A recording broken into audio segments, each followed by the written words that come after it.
Muy buenos días a todos y a todas los presentes. Sean muy bienvenidos y bienvenidas al Seminario Internacional denominado Justicia Restaurativa, Desafíos para el Sistema Penal.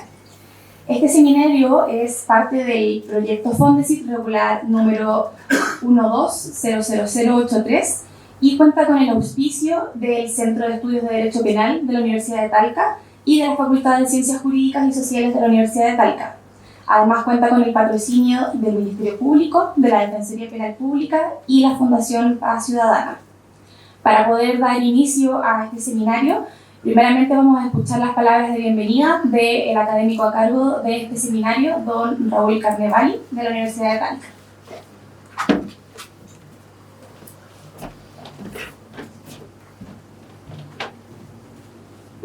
Bueno, muy buenos días a todos los presentes. Mis saludos al profesor Jean-Pierre Matro, ministro de la excelentísima Corte Suprema, a nuestro decano de la Facultad de Ciencias Jurídicas y Sociales, don Rodrigo Palomo, y a todos quienes participan aquí en esta actividad, este seminario internacional sobre justicia restaurativa, que como señaló en su momento Constanza, se marca dentro de un proyecto Fondesit que estamos desarrollando dentro del Centro de Estudios de Derecho Penal. Justamente, como ya estamos en el último año y como todos quienes participan en el proyecto Fondesit saben que tienen que cerrarlo con una actividad donde se expongan los trabajos que se han en este sentido desarrollado, vamos a abordar diversos temas que son de interés y de relevancia para poder ofrecer una respuesta satisfactoria al conflicto penal. Hoy día yo creo que podemos mirar con bastante optimismo el escenario de quienes han trabajado en lo que es la justicia restaurativa. Es decir, ya está el proyecto, ya está prácticamente ya materializado lo que esto va a ser la mediación penal juvenil, que luego la mesa siguiente se van a exponer justamente sobre la materia. Asimismo también, bueno, ya puedo decirlo públicamente, estamos participando aquí en el centro, en mi caso, junto con la profesora Daniela Bolívar de la Universidad Católica y un equipo de destacados profesionales en un plan piloto de mediación penal para adultos que va a estar financiado por la Gobernación de Santiago junto con la Fiscalía Centro Norte, que va próximamente ya a realizarse un proyecto de 22 meses. Y entonces ellos ya ponen la evidencia de que cuando uno habla de justicia restaurativa llegó para quedarse, es decir, ya no es un tema de hace 5 o 6 años atrás que cuando uno hablaba de este tema lo miraban con algo de extrañeza, por lo menos a mí personalmente así lo experimenté, sobre todo en la jornada de derecho penal, que los penalistas lo miraban con un poco de cierta resistencia, distancia, ¿qué es esto? ¿Cómo vamos a resolver un conflicto penal donde la pena no sea el eje central? Es decir, la expresión de castigo a través de la pena. Pero hoy día esto ya no es así.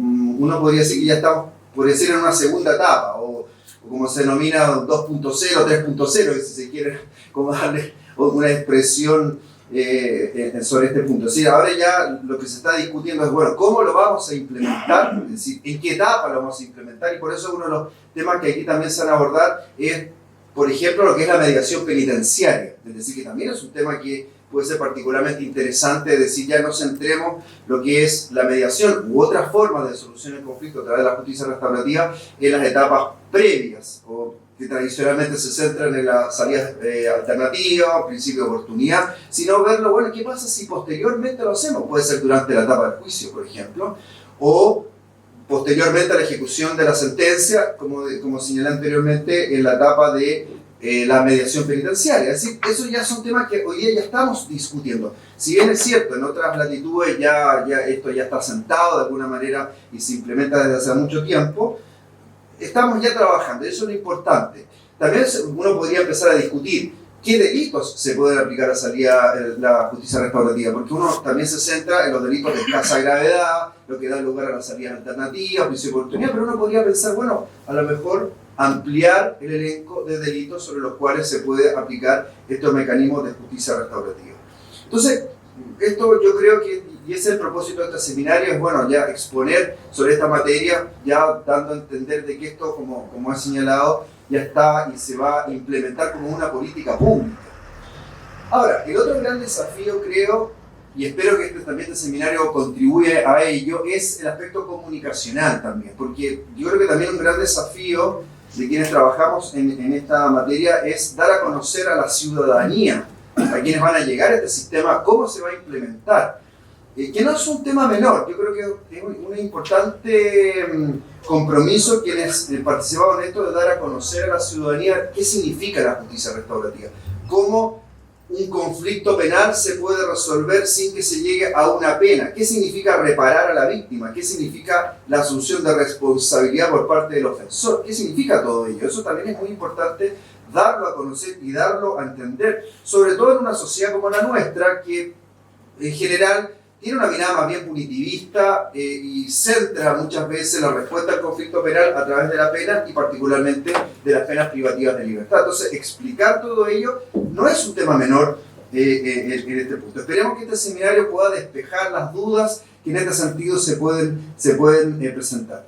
Ahora, por otro lado, creo que es importante hacer presente que todos estos instrumentos no pretenden reemplazar el sistema procesal penal. Es decir, no ese es el propósito, no es plantear una suerte de postura abolicionista como era en el pasado, sino por el contrario, que pueda servir de otros instrumentos que permitan derivar ciertos conflictos a respuestas que provengan de estos mecanismos. Es decir, donde, como he señalado, particularmente hay una tensión en lo que es la reparación a la víctima, y acá hay un punto bastante importante de ser presente, que creo que una de las grandes bondades que estos sistemas de justicia restaurativa tienen es justamente que uno de los pilares esenciales es la víctima, cosa que el sistema tradicional, una de las grandes críticas que se le hacen es justamente la mirada algo ajena de lo que es la víctima. Y recuerdo también, y creo que todos compartirán esto, que cuando el sistema procesal penal se comenzó a implementar, también se planteaba la víctima, y yo recuerdo que muchos teóricos siempre la veían como una suerte de estorbo a la víctima, es decir, es un problema, el juicio es autor-estado, el conflicto es entre el Estado y el autor, la víctima es un rol más bien secundario. Yo creo que ahí hay un tema que hay que poner en evidencia, la importancia que sí tiene la víctima y su reparación y su satisfacción también en la respuesta que la misma justicia otorga en este sentido. Pues bien, son muchos los desafíos, no quiero extenderlo, porque justamente el propósito de este seminario es responder a todas estas preguntas que se pueden dar en este sentido. Entonces, no me queda más que agradecer a ustedes que participan en este seminario, agradecer a quienes aceptaron la invitación de exponer su pensamiento, su mirada sobre la justicia restaurativa a lo largo de estas sesiones entre hoy y mañana. Quisiera brindar un saludo particular a la profesora Verónica Michel-Lubiano, que nos acompaña desde la Universidad John Jay College of Criminal Law, por participar, va a estar en la conferencia final del día de mañana, que justamente va a exponer sobre el tratamiento de las víctimas en el ámbito del derecho comparado. Un agradecimiento particular a la Facultad de Ciencias Jurídicas y Sociales por todo el apoyo que nos ha brindado para poder realizar también este seminario, y también a las instituciones que nos patrocinan, al Ministerio Público, a la Defensoría Penal Pública, a la Fundación Paz Ciudadana, por brindarnos también la posibilidad también de difundir lo que es este seminario. Bueno, muchísimas gracias.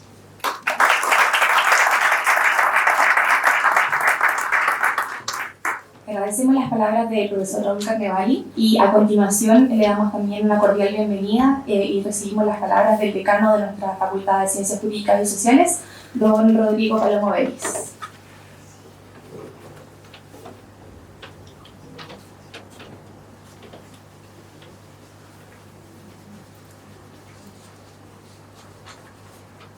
Profesor Matus, ministro de la Corte Suprema, profesor Carnevali, muy buenos días a todas y a todos. Agradezco especialmente al profesor Raúl Carnevali la invitación a compartir con ustedes un saludo en la inauguración de este importante seminario.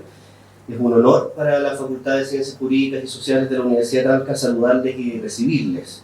Estamos muy contentos con la convocatoria amplia, transversal que está teniendo este seminario, con expositores y asistentes que provienen de distintas ciudades, de distintas universidades, entidades públicas y privadas, académicas, académicos, investigadores, investigadoras, estudiantes de pre y posgrado, asesores jurídicos, abogados de libre ejercicio. A todas y a todos muy bienvenidos. Destaco y saludo especialmente la calidad de las y los ponentes que nos acompañan. No cabe duda que el debate será mucho más fructífero después de oír sus aportaciones. Saludo también, como ya lo hiciera el profesor Carnevali, de manera particular a la profesora Verónica Michel Lubiano, quien ha aceptado gentilmente dictar la conferencia de cierre de este seminario, Derechos de las Víctimas desde una perspectiva comparada, un tema particularmente atractivo, sobre todo si se considera el amplio conocimiento que la doctora Michel tiene sobre los sistemas latinoamericanos, según pudimos mirar de su nutrida producción científica. Eventos académicos como este son espacios privilegiados para una reflexión rigurosa, para el debate, para el diálogo.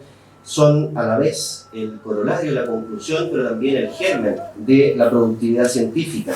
Son la expresión más pura de lo que llamamos la comunidad académica. Este seminario, que está inserto en el proyecto Fondes Irregular del profesor Carnevali, es evidencia de aquello. Este año nuestra facultad está cumpliendo 30 años, 3 décadas desde su fundación en 1992. Desde entonces hemos transitado por distintas etapas o ciclos de desarrollo, la instalación, el crecimiento, la consolidación, y actualmente atravesamos una etapa de complejización. El trabajo serio y comprometido de todos ha cimentado la facultad que hoy tenemos, bien reconocida y posicionada en el concierto nacional y con redes sólidas en el extranjero. Nuestra facultad hoy día es una facultad, ya lo decíamos, compleja, entre otras razones porque nos hacemos cargo de las distintas dimensiones del quehacer académico: la docencia de pre y posgrado, la investigación, la extensión, la vinculación con el medio. También por las disciplinas que estudiamos y enseñamos. Primero fue el derecho, luego la ciencia política y la administración pública. Y también por su radicación en 2 campus, en Talca y en Santiago. El trabajo que desarrollan los centros de estudio radicados principalmente en esta ciudad da cuenta de esa rica complejidad académica. El Centro de Estudios en Derecho Penal, que es un referente indiscutible en esta disciplina en nuestro país, es un ejemplo de crecimiento, de desarrollo y, por cierto, también de proyección. El tema de este seminario, la justicia restaurativa, viene estudiándose desde hace varios años por el CEDEC. No surge con el proyecto Fondes y el proyecto del profesor Carnevali. Este proyecto es, por tanto, un nuevo esfuerzo por avanzar y por profundizar esos estudios. En una de sus últimas publicaciones de mitad de año, el profesor Carnevali sostiene que aún persiste la discusión acerca de cómo debe ser el alcance de las respuestas de la justicia restaurativa, particularmente en lo relativo a la responsabilidad del autor y la reparación de la víctima. La semana pasada, en otro seminario que tuvo la facultad en el campus Talca, la profesora Kim Ricardo, de la Universidad de Illinois en Chicago, en una ponencia sobre feminismo y antipunitivismo, afirmaba que la justicia restaurativa no es ni debe ser sinónimo de impunidad. Se debe cuidar y reparar a las víctimas, procurando, en la medida que sea posible, no dejar a los responsables fuera de la sociedad. Lo que invitaba a mirar más allá de las fórmulas clásicas y a buscar soluciones basadas en las expectativas y en las experiencias de los pueblos.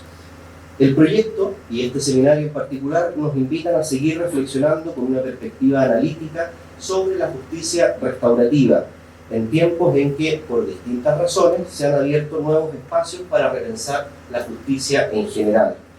En nombre de la Facultad de Ciencias Jurídicas y Sociales de la Universidad de Talca, les deseo un trabajo provechoso, debates profundos y, sobre todo, conclusiones señeras. Muy bienvenidos.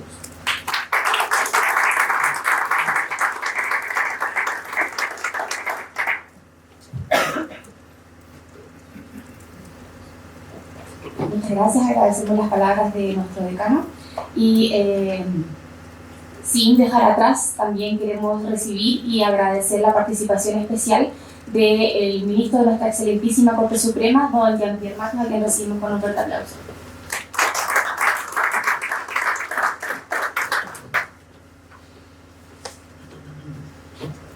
Buenos días, lo bueno que me dijeron que fuera breve, así que celebre.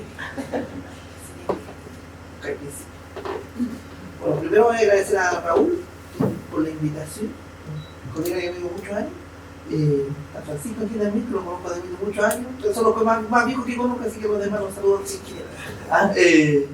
Y me alegra mucho estar aquí en la universidad, ustedes saben, yo partí en esta universidad, así que ¿hace cuántos años dijo que era?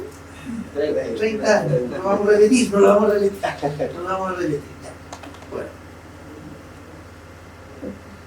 En esta materia, se me había pedido decir una breve palabra, así que haré eso. Lo primero que debo decir es que el lugar que tiene la justicia restaurativa y la mediación en el sistema penal no es una discusión teórica ni filosófica, desde mi perspectiva. Yo sé que aquí hay mucha filosofía, cosas humanismo y todas esas cosas, pero desde esta perspectiva como juez ahora, no se trata tanto de, sin dejar de lado todas esas cosas importantes, sino de un aspecto muy práctico, y consciente que son defensas, no es culpatoria. Y como son defensas no es culpatoria, tienen un gran valor si uno las mira desde ese punto de vista. Es contrario a lo que se acaba de decir por la cita de la colega norteamericana, pero bueno, así es la vida. Sirve para extinguir la responsabilidad penal o para atenuar la pena. Ese es el propósito de un sistema procesal penal, sin filosofía. Sin filosofía, en el sistema procesal penal, esto funciona como aquellas razones que permiten extinguir la pena o atenuarla sin discutir la existencia del hecho punible, sin discutir la antijusticia del hecho, sin discutir la culpabilidad del acusado. Es una herramienta para obtener una forma sustitutiva de absolución o una atenuación de la pena, que en nuestro sistema son muy importantes, porque una forma sustitutiva de la pena es prácticamente una absolución desde el punto de vista del imputado. En países donde las penas sustitutivas se aplican con algún cierto rigor, no son tan, no parece tanto, pero como en Chile es prácticamente la diferencia de las formas que voy a afirmar, de los días que voy a afirmar, así que es muy importante, es muy importante.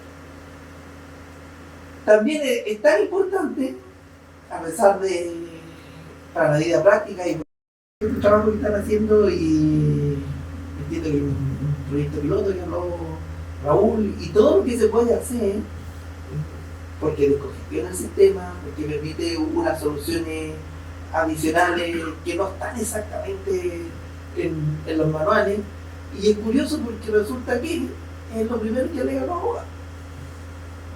Es lo último que se enseña, si se llega a enseñar en cualquier manual clásico de derecho penal. Si esto aparece causal de extinción de la responsabilidad penal en el último capítulo, quizás lo llega a enseñar, ¿no? Porque esa parte o la dejaron ayudando, o botar en el camino. Pero resulta que en la práctica es lo primero que se alega, es lo primero que se busca. Y un buen abogado tiene que saber eso antes que un otro, porque puede conseguir un sobreseimiento sin discutir la responsabilidad, sin discutir lo hecho, sin probar, sin dedicarse a la triste tarea de decir que su cliente es inocente, lo que hace es muy difícil, pero bueno. Y entonces tiene mucha importancia.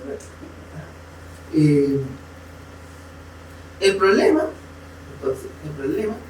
es que, a pesar de su importancia, a pesar de que a través de esta vía, en la parte procesal, la parte de ejecución penitenciaria también puede tener, o sea, de hecho, tiene importancia práctica porque lo podemos utilizar para obtener beneficios penitenciarios y cosas así, que nunca está de más rebajar la pena y cosas. Pero dejando de lado esa parte, en la parte procesal, antes de la sentencia, es muy importante también, porque en la medida que yo puedo ir acreditando con esto, por ejemplo, si no, al menos un atenuante en los casos que la ley me lo permite, puedo adelantar la pena sustitutiva en la forma de una medida cautelar menos gravosa, que también se reduce a ir a firmar.